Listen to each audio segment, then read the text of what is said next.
Манайх хотын хөгжлийн ерөнхий төлөвлөгөө гэж ярьдаг мөртлөө яг арталт нь газар зохион байгуулалтын төлөвлөгөө, замын хөгжлийн төлөвлөгөө, нийтийн төвийн стратеги төлөвлөгөө ингээд салбаруудыг хуваачаад идэв. Салбаруудаа хуваагдаад төлөвлөгөө олон байна гэдэг чинь төсөл арга хэмжээн дээр зарцуулах хүний нөөц төсөв дутагдаад эхэлдэг. Тэгэхээр эднийг ганцхан төлөвлөгөөтэй явъя. One plan policy гэж олон улс хэлдэг. Сүүлийн 20 жилд бол олон улс бүгд ганцхан төлөвлөгөөтэй явъя. Ганцхан төлөвлөгөө нь өөрөө нийгмийн гэрээний хэмжээтэй байх ёстой.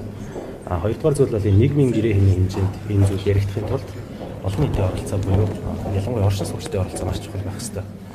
Өнөөдрийг хүртэл одоо өмнө батлагдсан одоо 5 удаагийн ерөнхий төлөвлөгөөн дээр хэдэн удаа олон нийтэд санал авч ирсэн бэ? Ялангуяа оршин суугч, аж ахуйн нэгжүүдээс те. Одоо хот байгуулалт, хот төлөлт гэдэг чинь бол хувийн хвшилтэйгээр цуг явдаг зүйл. Үнэхээр одоо хувийн хвшилтэйг хэрэгжүүлж байгаа төсөл арга хэмжээ. Одоо ялангуяа мега төслүүд гэж ярьж байгаа ийм зүйлүүд дээр санал бодлын сонссон юм уу гэдэг зүйл байгаа. Энийг хийсэн үгүй юу гэдэг дээр бас маш анхаарч санал зөвлөгөө өгсөн. Гурав дахь чухал зүйл байгаа. Энэ бол үр дүн суурилсан төлөвлөлт буюу төлөвлөгөөний бас өөрөө тодорхой байдал гэдэг зүйл байгаа. Нэг чухал зүйл байгаа.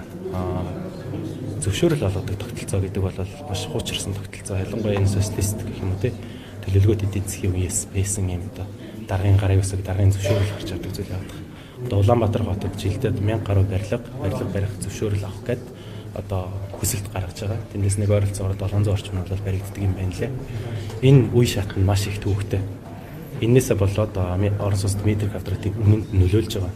Орон сууцны нийлүүлэлтийг энэ өөрөө хаагаад байгаа. Тэгэхээр төлөвлөгөө байгаа газар бол зөвшөөрөл хэрэггүй. Төлөвлөгөө тодорхой байгаа газар бол энэ ч хоолны газар руу ажиллаж болно. Одоо шорлог шарж боломжтой юм тий. Энэ бүх зүйл нь төлөвлөгөө болоод явж байгаа хэвээр. Тэгэхээр хүмүүсийн бизнесийн эрх чөлөө ажил орлого ажилтай байхад орлого нь нэмэгдэх гэсэн энэ зүйл төр чухал болоод байгаа.